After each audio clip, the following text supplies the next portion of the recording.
صاحب آپ سے سوال تھا ایک یہ کہ آج کل صلہ رحمی جیسے ہر انسان چھوڑ چکا ہے، اس بارے میں آپ کیا کہنا چاہیں؟ اس بارے میں کوئی معصومین علیہ السلام کی احادیث اور قرآن کی آیات؟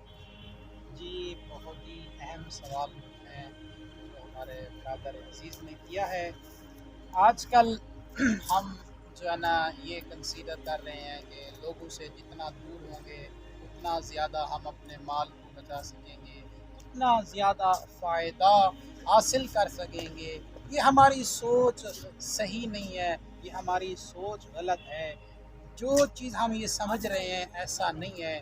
اگر ہم معصومین کی احادیث کی طرف توجہ کریں تو معصومین علیہ السلام نے صلہ رحمی کے بہت فائدے بتائے ہیں۔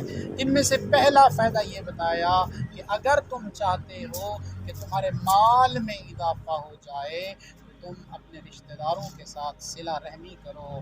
اسی طرح ایک اور حدیث میں ارشاد فرمایا کہ اگر تم چاہتے ہو کہ تمہارا مال پاک ہو جائے تو فرمایا صلہ رحمی کرو۔ اس کے علاوہ اگر تم چاہتے ہو کہ اللہ تمہیں بے حساب رزق عطا کرے، بے حساب مال عطا کرے، بے حساب عمر عطا کرے تو پھر تم صلہ رحمی کرو، اللہ تمہیں مالا مال کر دے گا۔ السلام علیکم۔